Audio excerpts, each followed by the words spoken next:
La antigua Grecia es, junto con el cristianismo, el germen de la cultura occidental. Su historia se divide en 4 periodos: Edad Oscura, Época Arcaica, Periodo Clásico y Periodo Helenístico. La civilización griega tiene su origen en la civilización cretense o minoica, de la isla de Creta, y en la micénica, de la ciudad de Micenas. Los cretenses ya construían palacios, como el Palacio de Nosos, con grandes habitaciones, escaleras monumentales, jardines y almacenes para el legendario rey Minos. En cuanto a la cultura micénica, situada en el centro y sur de la península griega, podemos destacar que también fueron grandes constructores. El yacimiento arqueológico más importante es el de Micenas, con la Puerta de los Leones. Estos helenos formaron la primera cultura avanzada de lengua griega. Esta escritura fue bautizada recientemente como Lineal B. Su economía era muy estructurada y dependían del comercio de productos como el aceite, lana, vino y esclavos. Se les considera los antepasados directos de los griegos. Cuando colapsa la civilización micénica, nos adentramos en la Edad Oscura. Se le llama así debido a las pocas fuentes y documentos que se han encontrado de este periodo. Este periodo transcurre entre el 1200 hasta el 776 a.C. La Edad Oscura, en el mundo griego, significa el paso del bronce al hierro, la transición de lo prehelénico a lo helénico. Abarca lo sucedido durante los siglos que separan la descomposición del mundo micénico y la eclosión del mundo heleno. Al finalizar la Edad Oscura, comienza la Edad Arcaica, que va del 776 al 499 a.C., cuando los griegos necesitaron más tierras y consiguieron expandir sus territorios. Las tribus griegas fueron estableciéndose en Grecia continental y las islas del mar Egeo, en un primer estadio, para acabar conquistando Asia Menor y el sur de Italia y Sicilia, conocido como Magna Grecia. Estas tribus indoeuropeas hablaban distintas variantes de la futura lengua griega, emparentada con la lengua micénica. Estos pueblos eran los aqueos, jonios, dorios, eolios, arcadios. En la época arcaica la nobleza arrebató el poder a los reyes y se formaron las distintas ciudades-estado o polis: Atenas, Tebas, Esparta, Corinto, Argos, etc. La necesidad de encontrar nuevas tierras, el aumento demográfico y los conflictos sociales les llevaron a buscar nuevas colonias independientes tanto en el este como en el oeste. Esto supuso un enorme despegue económico. Aspectos que favorecieron la colonización fueron la aparición del hoplita, o soldado de infantería griego, el progresivo uso del trireme, navío de 3 filas de remos más ágil que las embarcaciones fenicias, y la introducción de la moneda para las transacciones comerciales. En la decisión de fundar nuevas colonias, así como en la elección de su ubicación, jugó un papel fundamental el oráculo de Delfos, del que más tarde hablaremos. De esta manera la cultura griega se expandió. Aunque fueran ciudades-estado independientes que guerreaban entre sí, había un sentimiento de pertenencia a una misma cultura común y un sentimiento de unidad, ya que compartían una misma lengua, tenían los mismos cultos y creencias y se reunían en las mismas celebraciones. Los romanos llamaron griegos a los habitantes de la antigua Grecia, aunque estos se llamaban a sí mismos helenos, y con el nombre de Hélade se conoce al territorio en el que se asentaron. Tras la época arcaica comienza la Edad Clásica, del 499 al 323 a.C. En este periodo ocurrieron las guerras médicas, una liga de pueblos griegos contra el temible imperio persa. Todo comenzó cuando las ciudades jonias de Grecia y Asia Menor se rebelaron contra el dominio persa. Muy pronto, las demás ciudades formaron una confederación militar contra un ejército persa que estaba bajo el mando del rey Darío I, iniciándose la Primera Guerra Médica. Esta guerra se saldó con una victoria griega. La guerra se reanudó en el 480 a.C. bajo las órdenes del rey Jerjes, hijo de Darío. Los aliados griegos, con Esparta y Atenas a la cabeza, lograron vencer nuevamente al imperio persa. Famosas son las victorias griegas en Salamina y Platea, o la defensa heroica espartana del desfiladero de las Termópilas, liderada por el rey Leónidas. La suerte, no solo de Grecia, sino de la civilización occidental, se había jugado en una serie de jornadas decisivas. Atenas inició una época de esplendor bajo el gobierno de Pericles, que cambió el mundo occidental. Sin embargo, pronto Esparta pretendió liberarse del poder ateniense. Espartanos y atenienses, antiguos aliados, iniciaron una larga guerra llamada la Guerra del Peloponeso, que concluye con la derrota de los atenienses y la nueva supremacía de Esparta. aunque pronto se produciría un nuevo renacimiento de Atenas tras el debilitamiento de Esparta y su guerra contra Tebas. En su último periodo, el helenístico, del 323 al 30 a.C., Alejandro, hijo del rey Filipo II de Macedonia, heredó de su padre una Grecia derrotada y acabó sometiendo al imperio persa. Sus conquistas crearon un vasto imperio desde Egipto hasta la India, ayudando a difundir la cultura griega por todo el Mediterráneo y gran parte de Oriente. A partir del año 200, los romanos se empiezan a apoderar de todas las zonas colonizadas por los griegos, tomando al fin el último de los reinos de los sucesores del imperio de Alejandro, el reino de la dinastía de los Ptolomeos, en Egipto, con Cleopatra como su última representante. Tras la derrota de Cleopatra y Marco Antonio en el 31 a.C. por parte de las tropas de Octavio, los romanos acabarían absorbiendo la herencia de la cultura griega. Las formas de gobierno de las polis griegas fueron muy dispares. Los modelos más conocidos y que ejercieron más influencia fueron los de Esparta y Atenas. Esparta era un pueblo guerrero con gran preparación militar, rígido y austero. Durante mucho tiempo hubo una diarquía, una forma de gobierno en la que dos reyes pertenecientes a las grandes familias espartanas regían sobre el pueblo. La contribución de Esparta a la cultura es más pobre que la ateniense. Atenas fue la ciudad más importante. Era una ciudad con mar que vivía de cara al comercio. El nombre de la ciudad viene de la diosa Atenea. Atenas significa hijos de Atenea. Según la mitología, Atenea era hija de Zeus. Atenea es la diosa de la sabiduría, pero también es una diosa protectora y combatiente.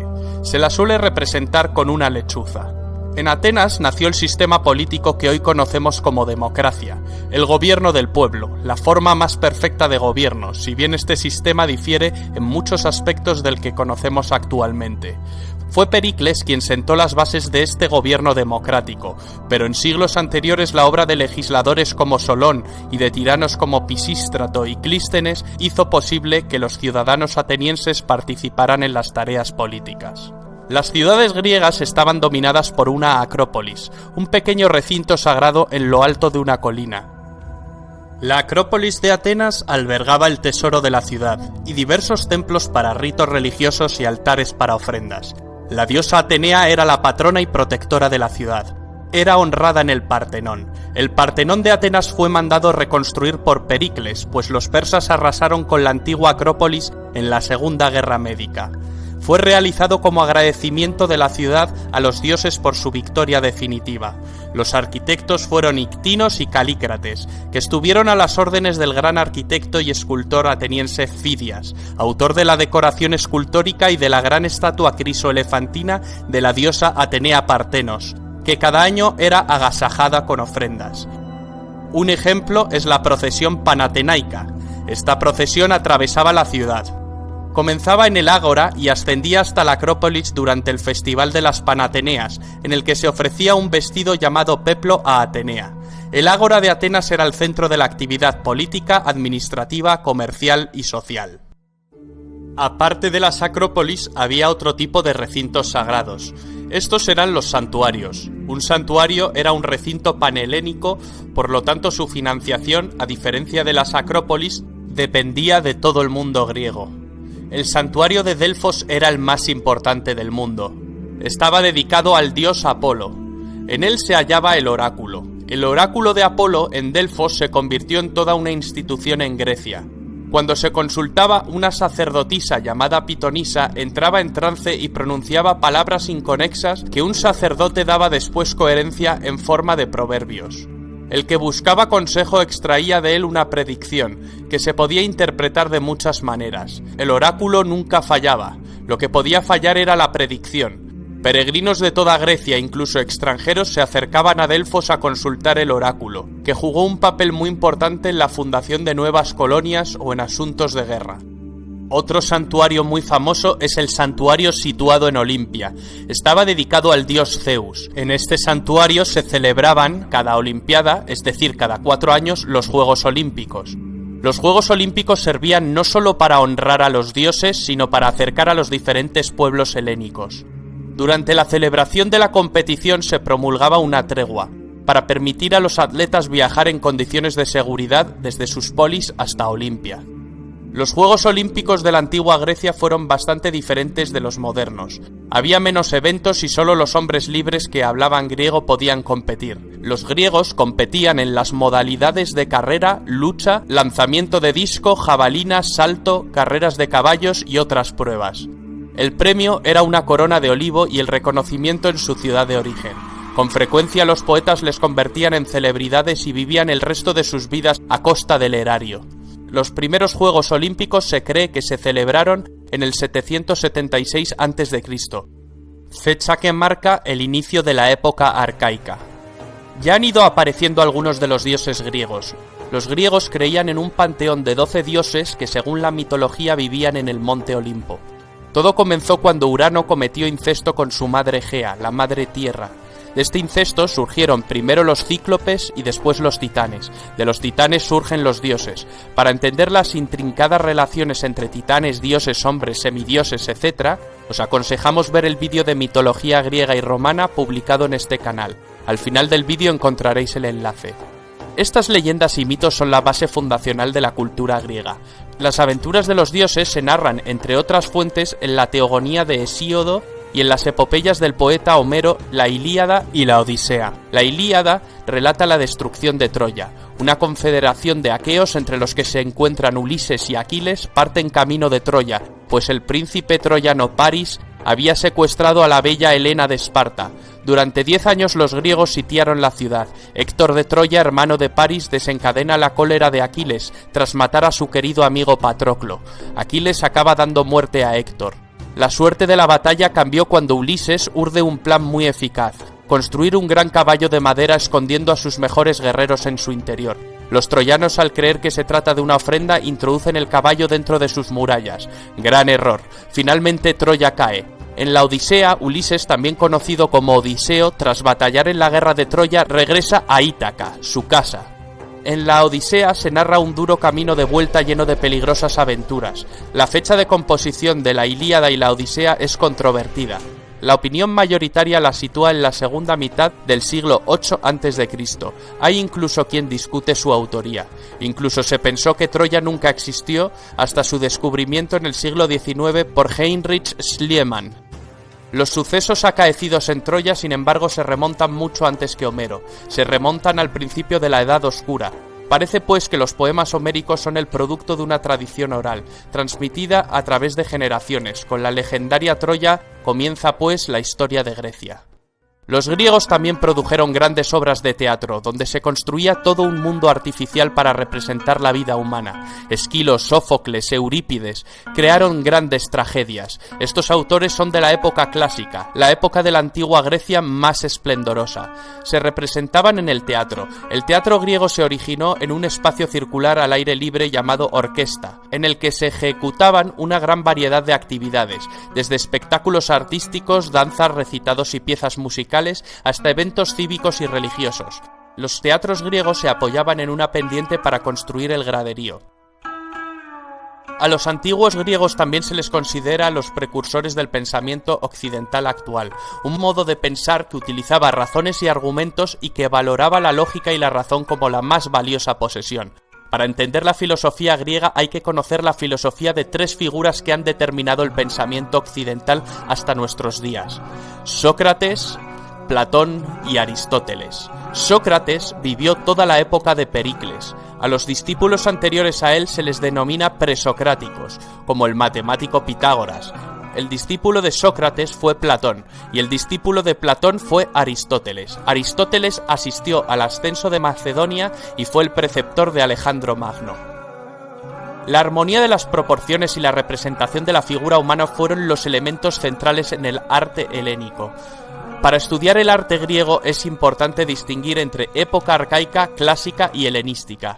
Los edificios más destacables son los templos religiosos como el Partenón, que se ajustaban a determinadas proporciones. Podían ser de uno de los tres estilos u órdenes principales: dórico, jónico o corintio. La escultura es otro ejemplo de belleza y proporciones. Sus autores más importantes fueron Fidias, autor de la obra escultórica del Partenón; Praxíteles, autor del Hermes de Olimpia, con su famosa curva praxiteliana; Mirón, autor del famoso discóbolo; y Policleto, quien también escribió un tratado llamado Canon y es autor del Doríforo, su escultura más destacada.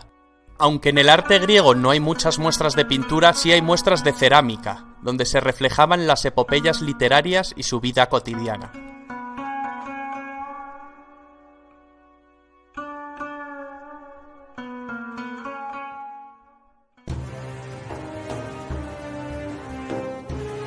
Hemos visto, pues, la importancia de la antigua Grecia, enormemente influyente en nuestra cultura, tanto para la lengua, la política, los sistemas educativos, la filosofía, la ciencia o las artes.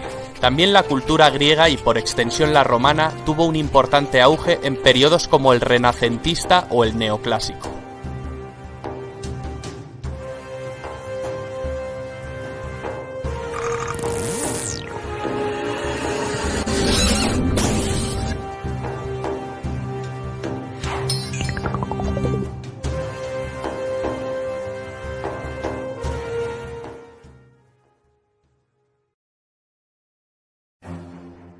El Imperio Romano fue el tercer periodo de la antigua civilización romana. El primer periodo fue la monarquía y el segundo la república. Repasemos muy brevemente el origen de Roma.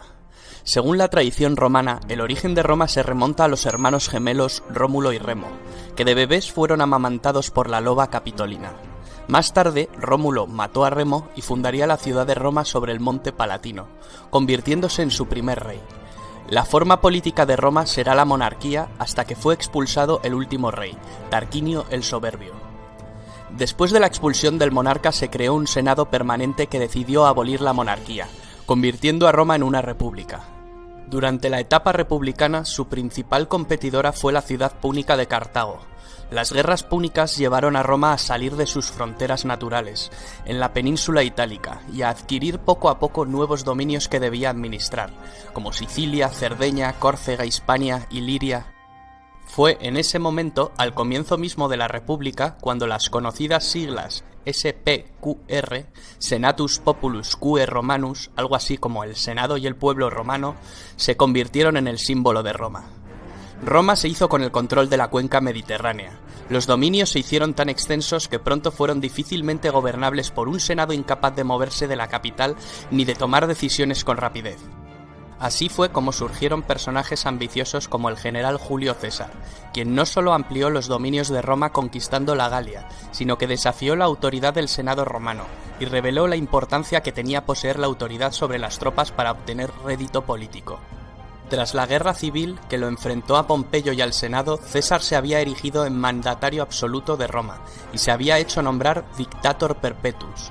Tal osadía no agradó a los miembros más conservadores del Senado romano que conspiraron contra él y lo asesinaron durante los idus de marzo, dentro del propio Senado, lo que suponía el restablecimiento de la República, cuyo retorno sin embargo sería efímero.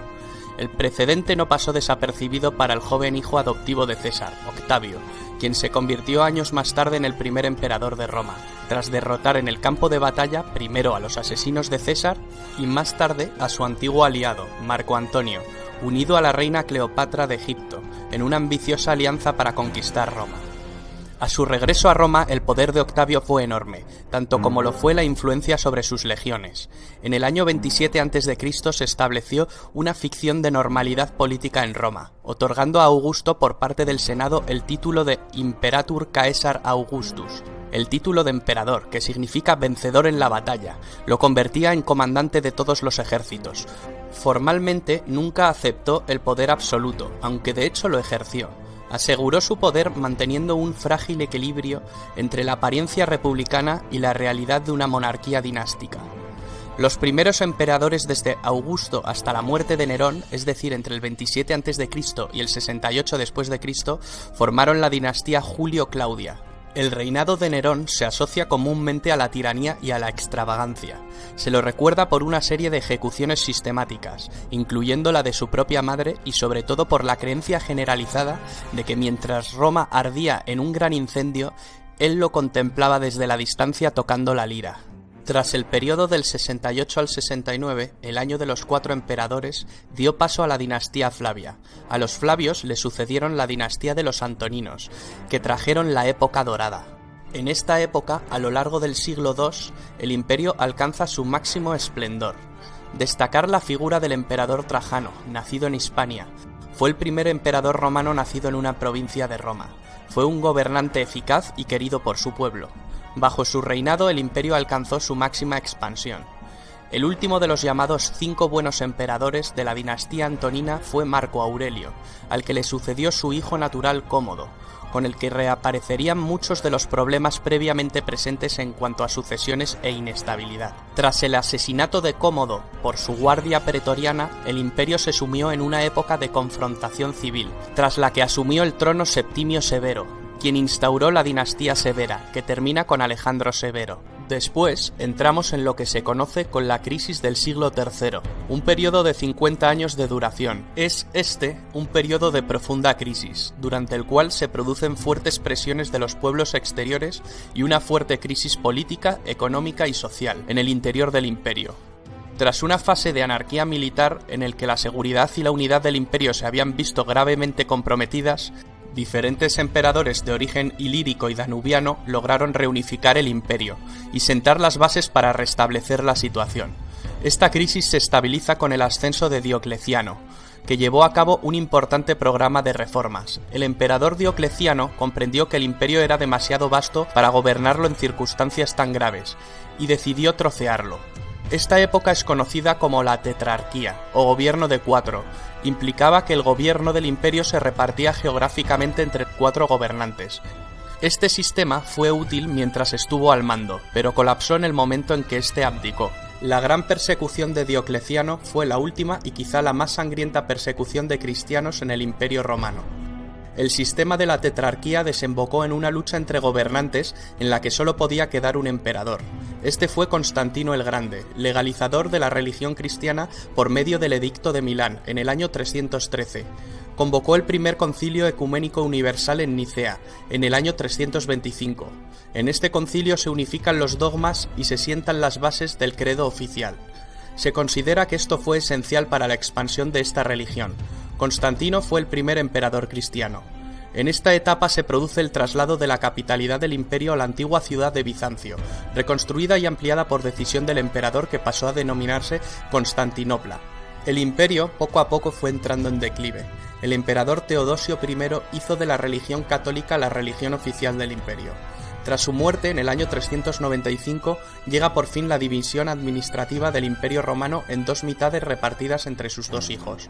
Arcadio recibió el Imperio de Oriente y Honorio recibió el de Occidente.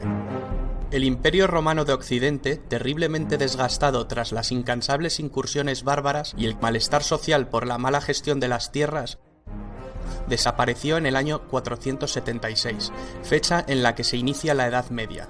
El Imperio Romano de Oriente perduró cerca de 1000 años más. El Imperio Bizantino, que acaba adoptando el idioma griego, sobrevivió hasta el año 1453, fecha de la caída de Constantinopla, la actual Estambul. Con el colapso del Imperio Bizantino, último vestigio del Imperio Romano de Oriente, finaliza la Edad Media, dando inicio a la Edad Moderna. El Imperio Romano en su época dorada estuvo en constante expansión, pero dentro de las fronteras del imperio reinaba la paz, lo que se conoció como Pax Romana, que permitió al imperio alcanzar su máximo desarrollo económico, comercial y territorial. En la cúspide de su poder, el Imperio Romano dominaba 3 continentes y numerosas urbes. Allí donde conquistaba, construía. La mayor evidencia del poderío del Imperio Romano es quizá su arquitectura y su ingeniería. Anfiteatros donde se presenciaban espectáculos de luchas de gladiadores, circos donde se realizaban carreras de cuadrigas, teatros que vieron representaciones de tragedias y comedias, termas, acueductos, calzadas, templos para los dioses, basílicas para administrar justicia. Porque no solo nos dejaron un gran legado arquitectónico, una de las mayores herencias fue quizá el derecho romano, uno de los más importantes cuerpos de legislación de la humanidad, y sin duda alguna el primero de Occidente y base del derecho actual. El Imperio Romano consiguió dominar una vasta extensión territorial, con unas mismas costumbres, un mismo modus vivendi para una ciudadanía multiétnica. Este dominio territorial no fue posible sin el ejército más poderoso del mundo, y sus unidades de infantería, las legiones. Durante el Imperio el ejército estaba formado por 30 legiones de unos 5.300 hombres cada una. Cada legión se dividía en 10 cohortes, y estas a su vez en centurias. La centuria era la unidad básica de infantería, formando la espina dorsal de las legiones. Cada centuria constaba de 80 hombres y era comandada por un centurión. Para entrar en la milicia, una condición indispensable era ser ciudadano romano. Los esclavos lo tenían completamente prohibido. La sociedad se dividía en varios estamentos. Los ciudadanos romanos se dividían en patricios y plebeyos. Se denominaba patricios a las familias más antiguas de Roma, quienes formaban una aristocracia. Poseían privilegios. Al principio estas familias componían el grueso del Senado. Poco a poco, la descendencia de estas grandes familias fue desapareciendo. Con el paso del tiempo, el término patricio dejó de tener el significado que se le había dado hasta entonces, para significar aristócrata o poderoso, pero sin distinción de sangre. Los plebeyos solían ser campesinos, artesanos, comerciantes, y también constituían el grueso del ejército. Luego estaban los esclavos. Los esclavos no tenían derechos de ningún tipo. Normalmente eran prisioneros de guerra. El número de esclavos en Roma llegó a ser enorme con la expansión del imperio. Se les obligaba a hacer los trabajos más duros. Se puede decir que su destino dependía de la benevolencia o crueldad de su amo. Muchos de estos esclavos eran utilizados para satisfacer las ansias de diversión del emperador y del pueblo. Los esclavos podían ganar su libertad de diversos modos. A los esclavos liberados se les llamaba libertos. Para bien o para mal, Roma está enraizada en nuestras tradiciones políticas, culturales y literarias, en nuestra forma de pensar. Es imposible entender la idiosincrasia de Occidente sin la civilización romana.